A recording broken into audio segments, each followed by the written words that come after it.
There's a lot of fear going on in our world right now.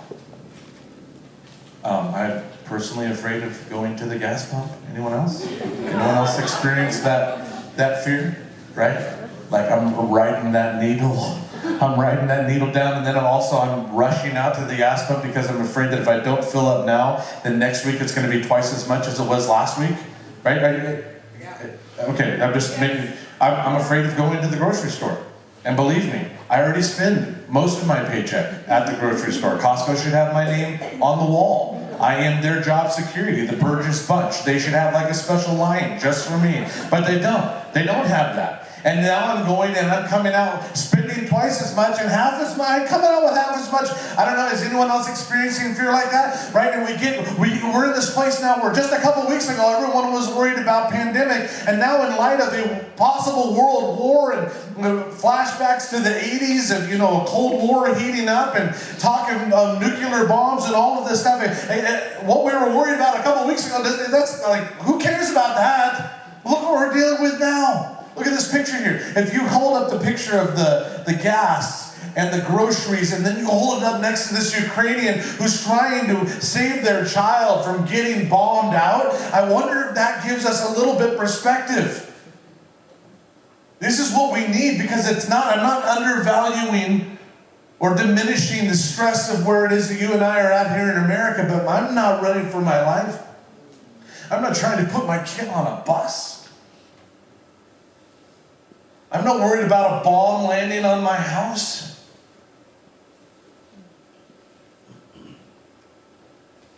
We need a Jesus kind of love now more than ever. And if you and I aren't careful, we're going to let things like inflation cause our love to grow careful, calculated, and cold. I only have a little.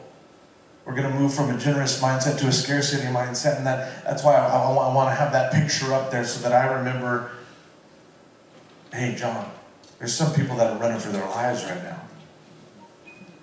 You keep loving big. Amen. You keep loving with a fearless level of love, because that's what the world needs right now. Let's not react. Remember, our love is a response to a God who loved us. It's not a reaction to the fearful things going on in the world around us. 1 John 4:11-12 says, "Dear friends, since God loved us that much, we surely ought to love each other. No one has ever seen God, but if we love each other, God lives in us, and His love is brought to full expression in us." Isn't that a beautiful phrase? God's love is brought to full expression through us if we love each other. So we start by receiving that agape love, that sacrificial, costly kind of love. But then we continue by showing that costly love to each other. This is what the world sees. This is what the world needs to see. And how is that? Because you and I, we're not playing church. We are the church. Amen. You and I, we're not just giving each other a nice Christian smile. No, we're finding out how we can lay our lives down for each other.